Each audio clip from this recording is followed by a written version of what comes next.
but we are seeing that with the freight rates coming down, all of a sudden some of these markets are much more attractive again. Yeah, I mean, if you look at Australia, the freight rates have come down significantly. If you look at South America, the freight rates have come down substantially as well. South Africa, the same. So all of a sudden, it becomes very, very interesting to buy wines again from these markets, where before it was probably a little bit more complicated, where freight was a huge component in the cost calculation. This has now come down.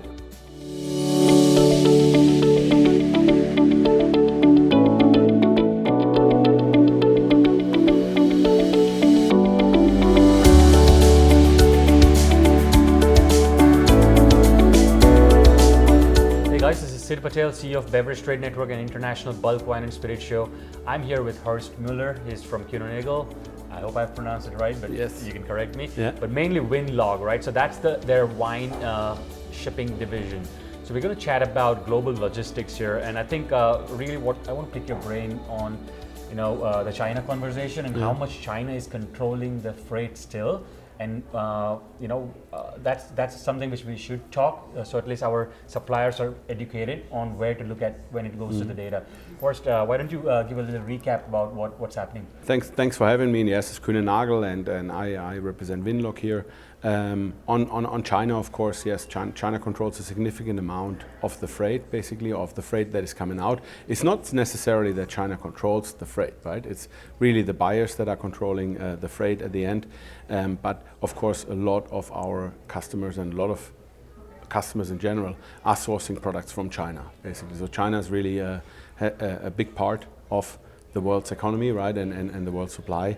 And I think the Asia trade lanes in general, so if you look at Asia to Europe or Asia to the US, this is really where the biggest markets are and really where there's a lot of movement basically today. You said one very interesting thing, which is every business sort of does 50%, in some way business with China. So how do you? Not every business. No. So I understand. So let's say in our trade, in some way. Yeah. How do you? How can you? What tips or pointers you can give big companies who are in the bulk wine business? What kind of data they can look at, so they at least can be ready. Like what you said in that presentation was amazing. That if COVID outbreaks again, are we ready? Yeah. So. Yeah, exactly. So I think for this business, China is not really relevant. We need to look much more into kind of the southern hemisphere if we are looking at Europe and also the US. But of course, yes, as you said, it's quite correct. The Asian trade lanes are really dictating what's happening in the market, because that's where the biggest volumes are coming from, and that's where the biggest ships are today also in service. So we need to watch this very, very closely, and we need to look into what is happening there. And of course, the concern that we're having for the bulk wine business a little bit is that a lot of the bulk wine origins are smaller ports. Yeah, if you look at Cape Town in South Africa, that's a smaller port, or you look at Adelaide in Australia, that is a smaller port. This is not kind of your big Los Angeles, right, or Rotterdam ports. So these are smaller, and there's a concern that carriers will cut back services. So, and then, of course, what do you need to look at? You need to look at how long is the transit time, where's the containers transshipped at, for example. Can I go on a direct route? Yeah, if you look at today, Cape Town to Europe, we're looking at about 20 days transit time. Is one of the fastest. It's absolutely good. We can have door-to-door product moving in sometimes less than 30 days. So it's really, really good. However, let's say if you come from Australia to Europe, or also in some cases to the US, it's a significantly longer transit time. There are direct services from the Australia to the West Coast, but potentially no longer than out of Adelaide, than out of Melbourne. How does this impact the cost, right? So if all of a sudden you have to figure out that the truck has to move from somewhere in Australia, not just on a local dray into Adelaide, but maybe into Melbourne, how can you do this? And how can you also look at the green footprint here? And how can you go around this? And is there options to go on train, for example? So it becomes really from a very macro level picture, much more of a micro level discussion. And as we said before, I think every importer in bulk wine and every shipper of bulk wine, they're looking at landed costs. How much does a product cost landed at destination, basically? Mm-hmm. You said also that US is still catching up on a lot of sustainability sort of initiatives as far as biofuel goes, for example, as an example. So give me 3 or 4 examples, if you may, which you've seen in Europe, like big blue chip companies have started, and which I think US companies can start, because I'm sure there's a lot of pressure from the big retailers here, like Target, who are pushing suppliers for this kind of things. Yes, for sure. So I mean, we offer a biofuel option basically. Sustainability is on everybody's radar, of course, and shipping is one of the contributors to this, and we can counteract this with biofuel, where we are offering solutions of essentially biofuel certificates, and we are providing certificates to our customers. We ourselves buy a significant amount of biofuel to reduce emissions. What kind of savings are we looking for when it comes to?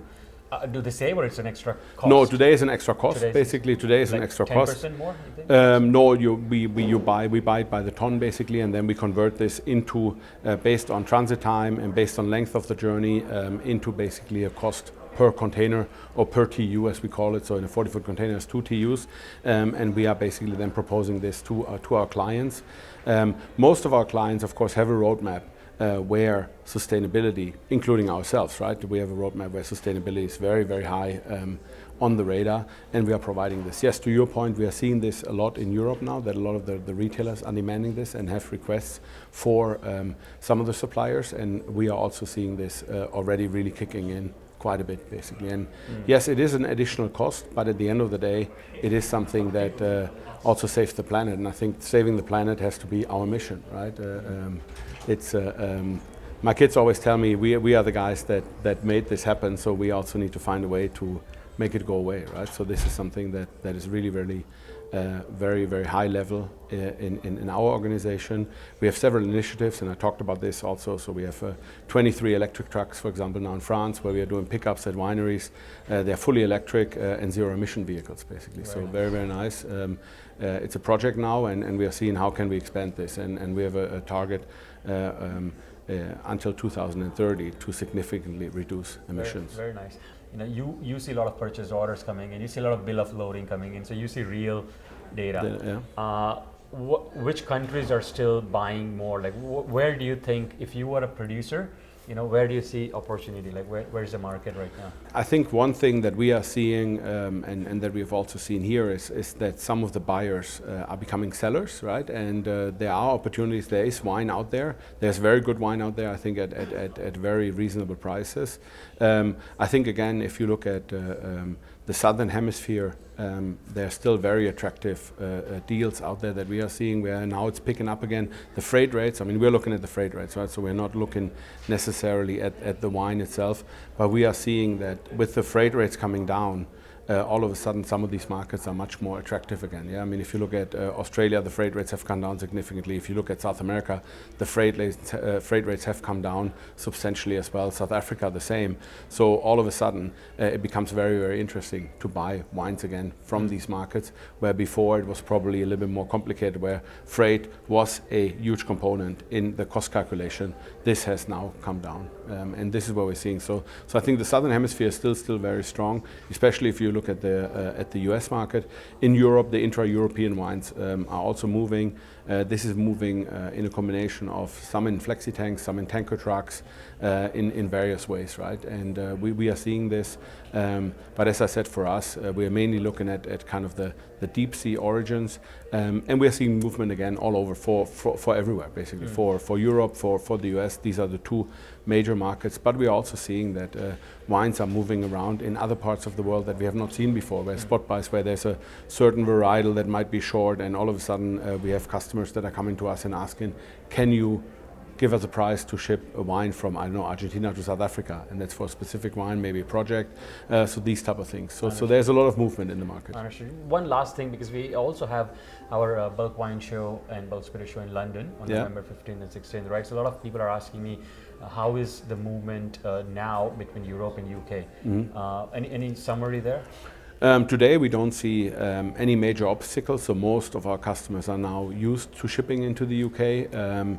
It's basically a process that has been implemented, where it's a customs clearance rather than an intra-European transport, and this works quite well. I think also customs is now used to this. Yeah, so you still have to issue documents. For example, if you ship Italy via Benelux and you ship it through different countries in Europe, then there's a different document requirement. However, if you look at purely the process and how customs has adapted to it, it's basically seamless now. So most of our customers don't have any problems anymore and don't see any delays. Reversely, we're also shipping wine from the UK that has been bottled in the UK into Europe, and it's the same now. Customs is used to this. Initially, there was an obstacle, right? The obstacle was, oh, this is a product, let's say, from the US, bottled in UK, shipping into Germany, and then customs said, what's going on here? Yeah, this has been pretty much solved. We don't see any major delays there anymore. Because there were a lot of bottlers outside of UK as well. Like, let's say UK is the buyer still, but they were getting finished private label, you know. Correct. But bottling was happening in Europe. Yeah. So now it's still like that. Yep, there's still this going on, and then exported back into the UK, but also shipping directly into the UK. It's mainly, I mean, what we are seeing, and this is not our side of the business, but it's mainly to do also with the representation, because if you, of course, sell product in the EU, you have to have somebody that's representing you in the EU. If you sell it in the UK, it has to be somebody in the UK. So it's just two different importers basically that are then involved. Yeah, and again, this has for the majority of our customers, this has been completely seamless now. After some hiccups in the beginning, now we don't see any major delays.